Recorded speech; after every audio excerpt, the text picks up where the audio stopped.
If morality is objective, how can we know it? Let's start by knowing what objective even means in this context.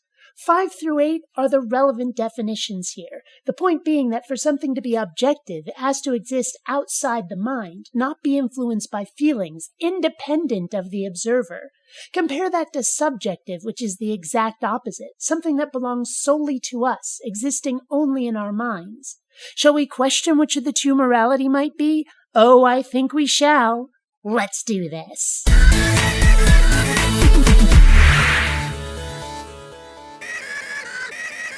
Greetings, fellow space travelers. BionicDance here.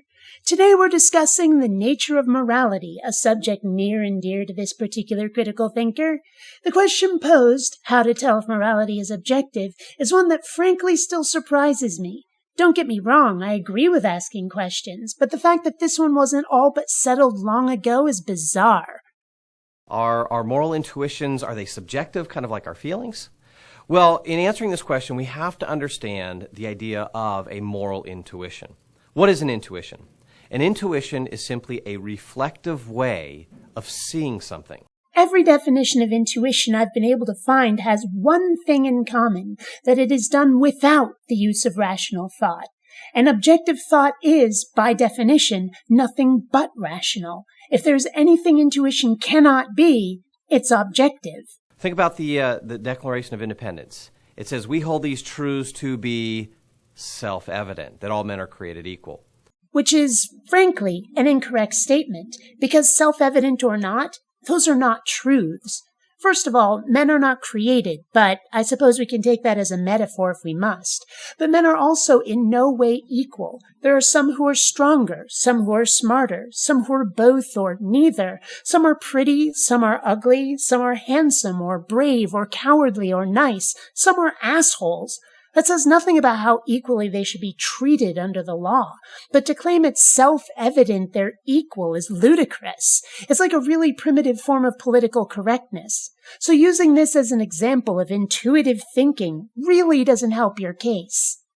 That's the idea with the moral intuition. A moral intuition helps you to recognize self-evident moral truths. If it's so self-evident, then explain to me why almost every culture, be it regional, religious, social, political, etc., seems to have its own version of what is or is not moral, often in ways that horrify some other culture. Obviously, what is allegedly self-evident isn't the same from one to the other. Tell me how you determine whose moral instincts are, and I quote, truths. And here's the comparison. Think about our sense perception. Right? Your sense perception, your ability to see a dog that walks in front of you, right? Your sense perception gives you the ability to simply see the dog. And you see the dog, and you recognize the objective truth. There's a dog walking in front of me. But you know what you're sensing? You're sensing something that exists outside your mind, something empirical, which is the very definition of objective. However, your perception of the dog is subjective. You're not actually seeing the dog, but rather the light reflected off of it. And light can be distorted in funky ways. If you're in a darkened room illuminated only by a dim green light, what color is that dog? Can you tell? That you're experiencing the dog with your senses makes your perception imperfect, subjective, unique to your personal abilities, situation, conditions. Furthermore, that dog may not even exist, or not as it seems in your mind. Suppose someone surreptitiously doped you with something chemical and the dog is a hallucination. Suppose someone invented a hologram and is fucking with you. There are so many reasons not to trust your gut instincts. What's my channel's motto? Don't run on automatic, think. And morality is not a dog.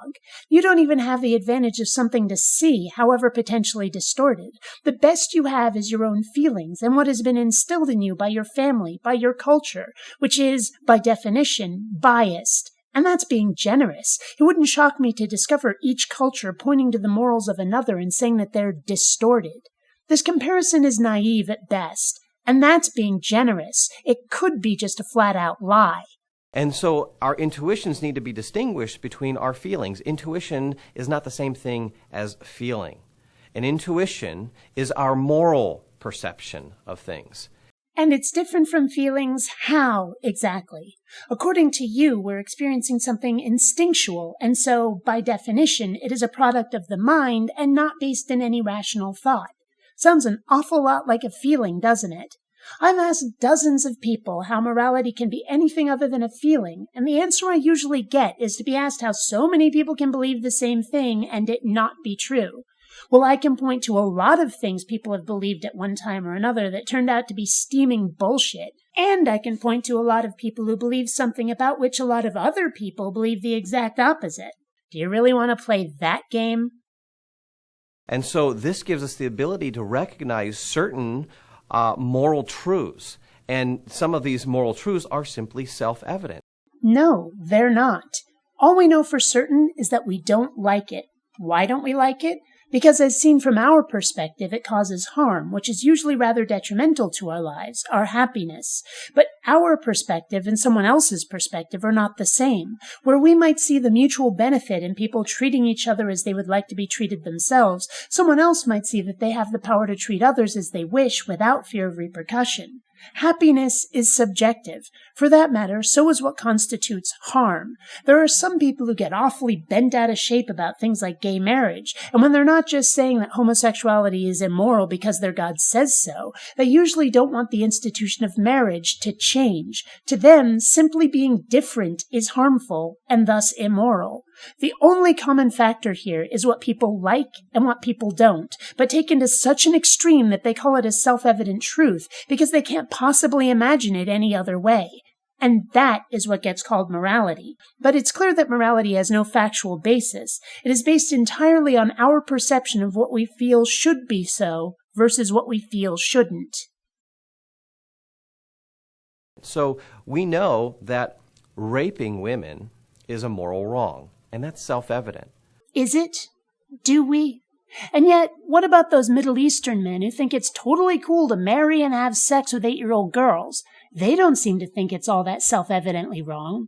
I'm not saying I condone such behavior, but it's pretty clear that you're taking something about which you have strong feelings and confusing it for something factual. We know that torturing children for pleasure is a moral wrong. That's self-evident. Our intuitions help us to see those kind of things. Translation. Our activity of the mind, which does not use reason, helps us to perceive behaviors in ways that make us grumpy and which we subsequently condemn.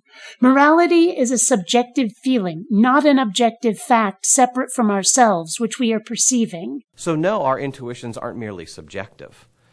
They are the way that we know moral truths. Not only do we have moral intuitions, we also have rational intuitions. Wow. This guy doesn't even know what intuition actually is. Crack a dictionary, Chester. Sheesh. Now, one has to ask, why are some people so insistent that morality be objective when it is clearly not? The only answer that makes sense at all is fear, that they crave certainty, validation. If morality is objective, then there is no room for interpretation, no argument that can be made against a moral rule. Objective morality would exist and remain the same, regardless of how we felt about it, what arguments we could make about certain morals that are, and let's be fair to them, fucking stupid, if not outright harmful unto themselves, which, by their application, makes people's lives rather less pleasant. And some morals, when applied, actually grant certain people power over others, and if those morals cannot be argued with, it gives that power validation, legitimacy. If that is not the motivation behind arguing for objective morality, despite it being patently obvious that this is not the case, I've yet to hear a better explanation. But something must drive these people to ignore facts in favor of their so-called self-evident moral truths. Something. Until next time, fellow space travelers, this is BionicDance saying don't run on automatic. Instead, please think.